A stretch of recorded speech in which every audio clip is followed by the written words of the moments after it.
Hello, this is Daniel Mart, and today I'm going to be reviewing Batman, the original Batman from 1989, alongside Justin Watches Movies. So yeah, before I actually start the review, I want to first thank Justin Watches Movies for giving me the opportunity to do a collaboration video with him. Helping me get out there. So yeah, thank you first off, Justin. Um, I'm a huge fan of you and your channel, and you're one of the few channels who actually inspired me to make my own YouTube channel. So I also want to thank you for that. So now that I got all that out of the way, I'm gonna start my portion of the actual review. So yeah, this is the Batman 1989 version. Um, and me and Justin are doing the review for the 25th anniversary. This movie stars Michael Keaton, Jack Nicholson, Kim Basinger, and Robert Wu. I think that's how you say his name. Um, and basically, this is the first not reincarnation, but the first live action movie version of Batman. So yeah, usually how I would do this in my channel is that I will give a 10-second spoiler warning, then give synopsis, the likes and dislikes, and then the rate. But due to the way that I'm doing this with the collaboration, I'm gonna skip the 10-second spoiler warning. So skip over that. But now, and I assume that Justin is also gonna do a quick synopsis type of thing. But I'm gonna give my version of the quick synopsis. It's gonna be very short. And then the likes and dislikes, and then the rates, and that's actually gonna be my part of the review. Um, so yeah, but basically to give a quick synopsis of sorts. This is the first Batman movie. You have Michael Keaton portraying Batman.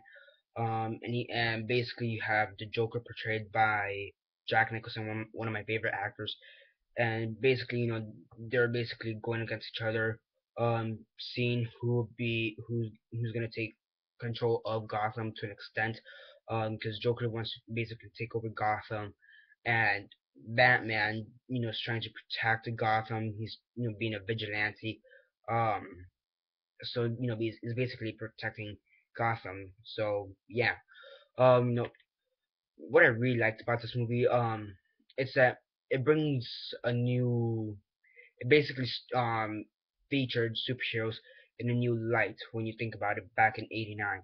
Because back then the comic book community and the people who actually bought comics, they um people's reaction and attitude towards comics before this movie actually came out wasn't too positive.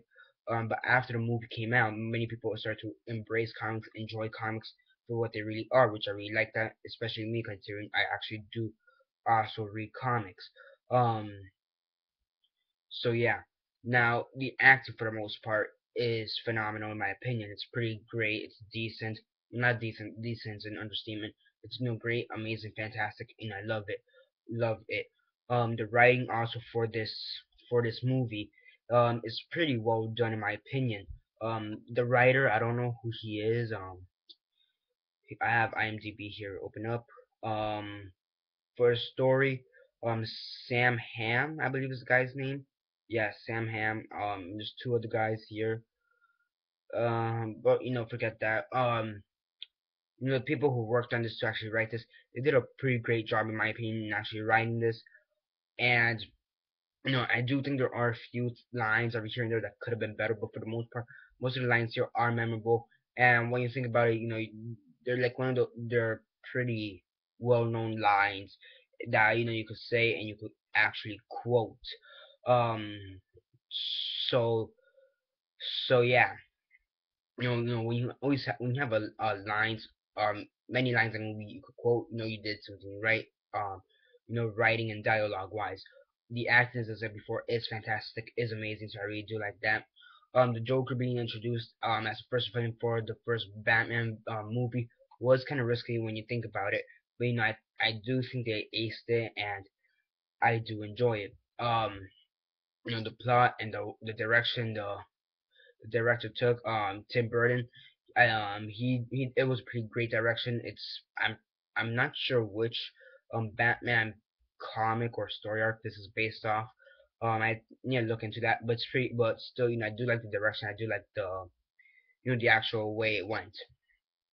There were a few times though that they did like special effects, and that I do realize that the special effects back then are different from the special effects that we have today. But I do think that even from a standpoint from back in '89, I do think that special effects could have been improved. Like for example, if I was a kid back in '89 and I saw the special effects, I still do think they could have been improved because I do think that back in '89 they still had a bit more better special effects than they had here. But really, in my opinion, that's just nitpicking. It's just a small little detail that that bothers me. So yeah, there are also a few things every here and there that do kind of throw me off, or throw off the pace usually.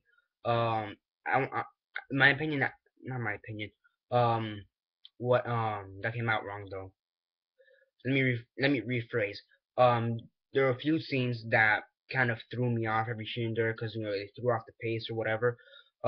And from what I counted, there was at least 6 scenes like kind of had kind of threw off the pace a little bit. No, and again, that's just a small little detail that that I just don't like. But and I do have to factor in those small little details when I have to put in the rate. I mean, everything else for this movie was amazingly well done, and I do like what happened, after the events of this movie, such as Batman Returns, which is a sequel, and the overall acceptance of the comic book community. So yeah, I do know that back then many people doubted Michael Keaton's skills to portray Batman, but in my opinion, he did a pretty great job in portraying Batman. Even though the Nolan trilogy is always gonna be my Batman trilogy, I still love this movie and Batman Returns. Batman Forever, that one's okay, and Batman and Robin sucked, you know. But the first two movies of the first two movies of Batman series of the original Batman series were phenomenal. And this one really started it all because after that you had the other superhero movies. I think Superman came out also around the same time as this, maybe before.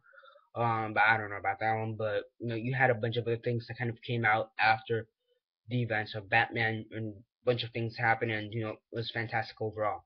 So yeah, that's basically it for my portion of the review.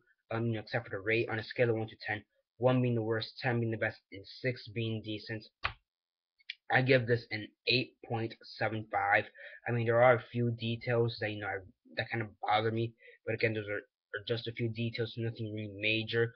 So yeah, 8.75 I think is a reasonable rate for this movie. And I really like this movie. Despite the fact that the Nolan trilogy will always be my Batman series, but I still this started it all, and I still love it. So yeah, it's a great movie. So yeah, that's basically it for now. Again, Justin Watches Movies. Thanks for letting me do this collaboration video with you. Really appreciate it. And yeah, subscribe to my channel.